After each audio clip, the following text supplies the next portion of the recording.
So we meet again, Ketchup!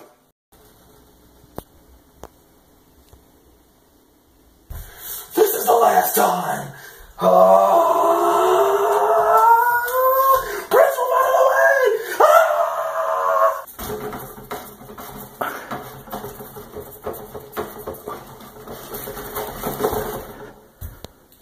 You will not win!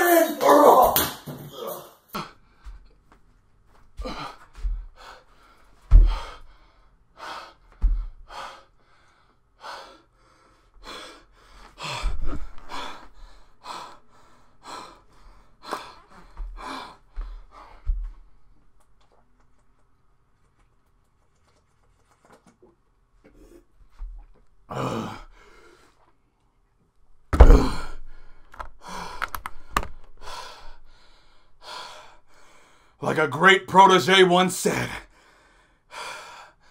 the sweat of effort makes victory shine. The Ketchup was strong, but I was stronger.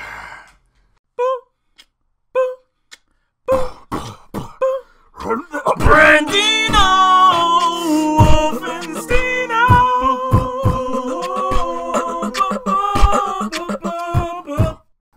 After that long battle against my ketchup bottle,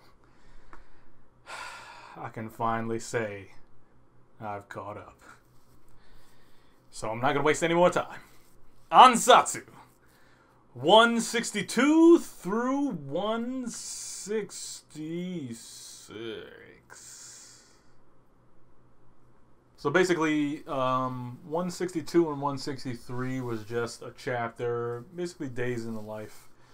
Each of the students were figuring out how they were gonna, what they were gonna do with their lives after high school and who they were gonna become, where they were gonna go, things like that. 163 kind of wrapped up with Nagisa finally figuring out that he wants to be a teacher and be kind of like Kuro-sensei and just be able to mold lives, even though he has a crazy assassin skill, blah, blah, blah. Then 164 and 165, we find out that Kuro-sensei is actually being trapped by the government because they have this crazy stratospheric device that can just destroy anything, but only Kuro-sensei, like his DNA. Like it's a beam that can shoot through the whole planet and it won't hurt any other life form except for the tentacle. So it's like he is the only thing that it will destroy. Now Kuro almost makes it out from the first blast because this thing shoots a little beam at him and he's like, yo, that almost got me. A couple of his tentacles in this. But he's like, yo, that almost hit me. But then, like, they trapped him because they saw that he was quick enough to dodge the first blow. They trapped him in this anti-dome and everything, and they're charging up the beam cannon to basically have a beam large enough to just go right over the dome. So it means, like, yo, he has nowhere to run. So unless he can move at the speed of light and dodge all of these parcels of particles the entire time this beam is happening, this is him dodging every last particle as it comes down all at one time. I don't think Kuro's that fast. But the kids hear about it. They're trying to stop it. And, of course, Karasuma, him being part of the government, he's a high-ranking government official, and he didn't even know about it. So the kids are basically getting swiped up. And this dude with the scar on his eye is like unlimited top assassin, and he's in there talking all this crap, along with the commanding officer, which is just some pencil pusher that just pushes the button for the laser and everything, and he's talking all swarmy to everybody. And the kids kick him in his face. I forget his name because all I remember is Nagisa Karma Keida, which is Nagisa's boo thing, Kuro and Karasuma and Irina. But yeah, he kicks him in the face, and basically chapter 166, basically ending it off, Karasuma Sensei comes in, punches that commander, what's-his-face in the face, basically, and walks past the lead assassin. Craig Hojo, the Divine Soldier. Basically, he is the top-ranking assassin, like all the way over the top assassin that they've hired who, as his feet, basically, he rips lines in half. That's how strong he is. Like, so, Karasuma Sensei walks in on the kids, because I'm skipping through, because I'm skimming. Walks in on the kids and tells them, like, yo, don't make any more trouble. And stay where you are for 3 days. And, you know, you're not supposed to do anything by yourself. So basically, you know, Nagisa picks up on all the hints. And the group that the Divine Soldier, Hojo, is the leader of is called the Wolfpack. Anyway, so little tidbit. But yeah, basically they're at the point where they're now about to decide what they're going to do to save Koro Sensei. And you got Koro just locked in this chamber, printing pictures of his students like an inkjet printer out of his fingertips. Oh god, it's weird, but Koro. Next chapter. Knife. Toriko. 348 and 349. In 348, they're getting ready to go into the spirit world. Haru and the Gourmet Knights have finally returned from the epic struggle of time and space, pulling with all of their might the pieces of the sacred weapons that are not actually weapons, they're cookware, but the pieces that will create the best cooking ware to cook in the back. So they come in, and now we have Kudubo and Milk, or it's Kurubo, the pot guy, Milk, you know, and the glasses girl that was like the scientist that I don't know her name, but she makes what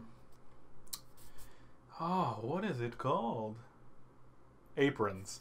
She makes aprons as like a living, so like her skill is like the best cooking apron, so that the juice just slides right off and bounces back into the meal. Like, I don't know, but as they're all using their skill to now create the cooking ware, you see like Kudubo is just, because I'm saying his name wrong, of course, but he's like melding the pot, and you see him just like mad brawling over the pot, just yeah. Usually pots don't really, you know, it takes a little time. You know, I can usually bend this with my hands. Like, this guy is gigantic, and he makes pots with his bare hands. You have to be so strong to be able to just bend metal into a pot. Plus, it's just like cold. He's kneading dough into a pot. So he's just making pots out of metal. Yo, you're strong, bruh. Stand back, because I'm not trying to see them hands. But anyway, so they warp kitchen these guys and, you know, help them speed up the process. They come out like ragged because, yo, these things are hard to make. And they probably just been in there for like a year, because Kurubo is like, yo, we only have a certain amount of time, and this is harder than normal, so it's gonna be tough for me to actually do this. And they're like, nah, warp kitchen. Take as much time as you need, and it'll be done quicker than you think. So he like, all right, you know, and then like probably like a year later for him, but you know, it was only a couple seconds. But anyway, basically they're in the back, and everybody is together, but for some reason they just like split apart. Like, is the back just like winging them everywhere? Because Komatsu was fine until like his food demon took over. And then, like, out of nowhere, he's, like, all over here. Then he's in space. Then he's next to a ship. Then he's over here. Then he sees Kaka. Then he sees Chio with her, like, dead son's soul in her hands. Then he's all over the place. And his food cells aren't understanding what's happening. He was right next to Neo for, like, 5 seconds. I'm like, yo, back up. And then, like, after all of that, because I guess that the appetite of back is just so heavy, because Whale King Moon is eating up so many souls, and they're just turning into hunger or food or something. But anyway, Komatsu's cell demon, of course, his appetite is awakening, like, slightly, like he's almost there. And then, like, he's losing his, like, mind, because, you know, the back is a place for the dead. And if you're there too long, you will forget who you are. So you need to have your memories in check. And you better make sure your appetite is strong, or the back will eat your memories. So, you know, he's almost lost everything. And then all it takes is just one, Komatsu, what are you doing, man? mad boogers and everything. I remember what to cook. And I'm like, yo, like all it takes is one, hey, Komatsu, like, for real? So now they're basically like, Komatsu's ready to cook, and yeah, that's kind of like what happened. Next chapter. Boku no. Boku no. Boku no. I don't have enough time, hero. So, basically the last like few chapters after Meteora and Bakugo passed the test, which is basically everybody coming out on top. So, we had Frog Girl and Midnight, or, Falco. They succeeded by, of course, teamworking it all the way out of the building. Win. Then you had Uraka and Laserpeen, and they were fighting, you know, Midnight, or astronaut number 13, his super cool power of using like black holes in time and space, which Uraka has like anti-gravity, so I would think like wouldn't she be able to counteract that? But a black hole's event horizon is way more powerful than gravity or releasing gravity, so you know he's a little OP. But all he can do is pull you in, so it's like unless he can like reverse you out, you know, there's nothing really else you can do. So but he's like pulling them in, and Laserpeen of course can't do anything. Uraka is trying to figure out something to do, and then Laserpeen's like, do you like Meteora? She's like, what? And she like falls back and takes him out. Boom, they beat number 13. I'm like, what? Okay, win. So then we had a whole chapter basically on Grape Splash, my boy Mineta.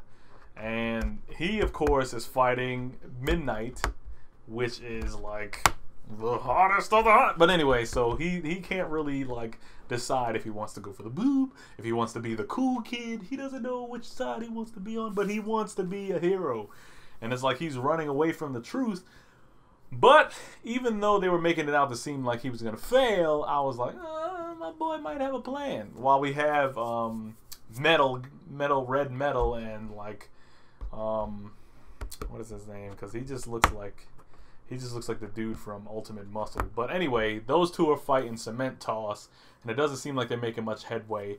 I forgot who was fighting Mickey Mouse, but they lost too, basically. But anyway, Mineta, of course, is running away from Midnight because, you know, he doesn't want to get caught. And I didn't know her ability was like sleeping gas. So I'm like, okay. And then she's like a dominatrix. So I'm like, oh, that's makes sense. Why the way she wears all that bullshit. So Mineta, of course, leads her into a trap, which I'm like, yo, hit her with the Grape Splash, dog. Just bam. And then, which he actually does, but of course he has to use like the tape of what you call Zero, you know, Spider-Man of the game. He uses his tape to kind of counteract the fact that her sleeping gas works from breathing. So he like cut off his breathing and like glued her to the spot and like ran. And then like the last minute, oh yeah, the Rocky finish. I'm like, go ahead, grape juice, go ahead. So then, episode 68 of Boku no. Well, at the end of 67, after Mineta, you know, and everybody else failed. So Mineta won, everybody else failed. They go to the Villain Society, and I guess they're doing tryouts. Now, of course, Tamura, Handface, he's over there basically G-checking everybody. Like, do you really want to be a... like basically showing them up because he's trying to see if they're really down with the cause. And after a bit of rhetoric with that, you know, blah blah blah blah, he then goes and, well, it switches back to the classroom where Aizawa Sensei is like, everybody's going twist. And of course my man Ida's like, it was just like before. The very first chapter when Aizawa Sensei basically just told him again, like, yo, plot twist. So they're all going on a trip, and, you know, everybody done jumped onto their own, like, wavelengths, and of course it was Meteora and Uraka. But, of course, Uraka, being a girl, flies out, which... usually it's the guy that's like, it could go both ways. Well, when it's a girl, they usually run too, so it could go both ways. But anyway, Araka, of course, is like freaking out because she doesn't know if she really loves him or not. And of course, you know, Meteora got a thing for you, girl. I don't know why you trying to act like you ain't a catch. But of course, out of the crowd, out of nowhere, some random guy, and I'm like, oh, villain. And of course, it's Tomura sneaking up on Meteora, and Meteora picks up on it immediately, and it's like, oh no. So leaves off at that. Next chapter, Brigade of Flames. So chapter 8, we're just coming out of the part where the building was about to explode. Shinra, of course, flying in, tells Arthur to cut the ceiling. You know, they shoot through. Basically, they make it out alive. We knew they were going to make it out. But Squad or Brigade 1's leader, like, flies in, saves his girl, Tamaki, and then Arthur, of course, gets, like, ham-handedly saved by the crew. Because they don't really have enough people to do that net thing. Shinra jettisons everybody else to safety. So by the end of the chapter, you know, Shinra gives the Battalion 1 commander that look of like, don't thank me. You're hiding something, and you know what happened. Because my brother is clearly alive, but you didn't want to tell me. You knew what was going on. But then, like, the other captain, my man Obi, like, don't look at him, man. He might know. But he's probably too nice to, like, or he lost his position because, you know, something or whatever happened. So, I don't know. That was chapter 8. Chapter 9 of Enin no Shobutai. Shinra and Obi have a little sit down to kind of figure out what's going on with the battalions, basically. And Obi breaks down, like, but Brigade 1 is for, you know, the church. They're basically, like, right there in the church to make sure that everything goes smoothly with everything. Battalion 2 is with the military. They are literally the military. Battalion 5 is in name the military, but really they're just with the company backers that are just doing everything, blah, blah, blah. And he kind of, like, lets you know, like, each of them have, like, their own specific squad. And then when Shinra asks him what 8 was made for, he's like, to make sure that 1 through 7 isn't pulling no crap behind the scenes. So I'm like, oh, he's part of the investigation Batman squad, basically, because it's only Obi and the other guys, the chief commander, Glasses, Hinawa, Maki, Sister Ira, or yeah, I think it was Sister Ira, Arthur, and Shinra. They're the only people there, and they're the only one in this broken down, dilapidated church actually fighting the good fight. So now, which we all are thinking, like, yo, these other battalions seem like they're just about the books, but really, after he said all of this, you know there's something going on. But then we go over, and the 119, which is the dog cat group, which, how big, like look, when I first saw them, I'm thinking they're like chibi size, you know, these things are small. Hell no, these things are like bears. The one dog is like as big as Shinra. It's just big dog face and stubby arms. I'm like, I thought these things were shorter. These things are gigantic. Woo! So, but the 119, he's sitting there saying, like, I feel like the 119, they're actually, like, in the other brigades. They're the ones that are, like, kind of on the same wavelength as 8. Because he's like, yeah, there's a firefighter today that's going to be on trial for basically destroying people as he's trying to save them from fires. But we don't know how the hearings is going to go because he could plead insanity because he seems like he's a little off his rocker. So they could find him not guilty and just have him locked away as in an insane asylum or something to that extent. Who knows? The guy gets off, and then he burns up the whole joint while they're outside. Now, my app is, like, freaking out, so I didn't really get to see the last page of the chapter, but, yo, the secrets, the lies, and Joker has his little run-errand boy trying to tell him which, on low, that could be Sho. Now, this is just speculation. Don't quote me. Don't quote me. But, and in no Shobutai. Next chapter. Nanatsu no Taizai. 7 Deadly Sins. Let's go. So, the last episode I actually did was when Escanor first revealed himself. Now, that was 158. This is 159 and, well, actually 149 and 150. So, Escanor, of course, being the Lion Sin of Pride, just woke up with a son. And oh, the muscle. So he basically is like just slowly growing in power. And Garen, of course, had that bet of like, we're going to punch each other until the other one dies. Like, so as he's getting stronger, you know, Escanor does like a, just like a regular, just like, yeah, cuts him clean in half. So then they're like, oh. So I thought that was the face that was like super shocked. I thought that was Jericho, like from the vault, like peering out, like, oh my god. But I don't know whose face that was. So as Naskrilla is sitting there, you know, laughing it off, he's not dead. Then Garen comes back and is like, you know what? I'm tired of this. It's over. He does this super like power up thing where he's like gigantic, and I'm like, okay, Garen had a secret weapon and he thought he was gonna work on Meliodas. Like, come on now, he'll just reverse it, duh. But he powers up and he sits there and throws like all of his force into this swing. You see mountains crack, and I'm thinking like, yo, Escanor already touched that. But as we're seeing stuff explode, it goes back to Merlin, and Merlin's like, yeah, his power is already escalating because Garen's power was at 40,000. And he was like, yeah, he's 50,000, 500, 50,000. Like, yo, he's already higher than him. Yo, it's not even noon yet. Yo, it's like mid-morning. Like, yo, he's mad powerful. OP, bruh. So, of course, he takes the hit. And as he's about to do his swing, he just pulls his arm back.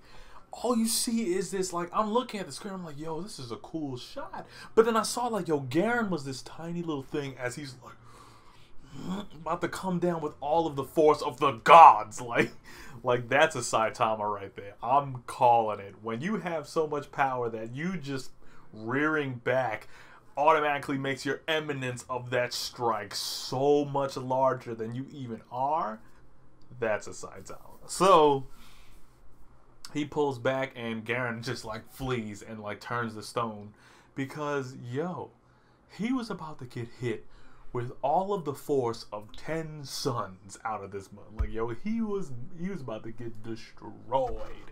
But anyway, next chapter, Escanor's like, you know, after he powers down, like, talk to me after I'm done being the greatest of the... Chapter 150. So, Bon and everybody are kind of like chilling out, and Escanor is back to his normal like frail self, and he's like, yeah, I'm Lion Sin of Pride. So this old guy was that gigantic stud from before. So it's like, yeah, that's how he looks. But he's saying like he just wants him to do one more task before he can rejoin the 7 Deadly Sins, which I'm like, yeah, bring him back on. We need another cannon on the team. And then out of nowhere, my man King shows up, and I'm like, oh, he's back. And then finally, we got some Diane. Come on. And we got Matrona doing her like peg leg twirl, saying like, Diane, from now on, you're a dancer. And I'm like, go ahead, girl. You can dance for that. You can dance for that money, girl. Anyway. So that's all for the catch-up. A couple videos I left out, like Shingeki and Radiant, because I actually already recorded them, and I'm just going to post them. Because nothing new dropped yet, so, or at least nothing I found yet. So, I hope you liked the super long review. This bottle of eggnog is almost gone. It was up here earlier. You know it's real. Anyway, hope you liked the review. Comment down below, subscribe all over here, and don't let the fact that Thanksgiving put me on a bit of a kicker. But I'm back in the swing of it because everybody's fighting their best to get you down. Because the dawn always rises on a new day. That thing would be to subscribe.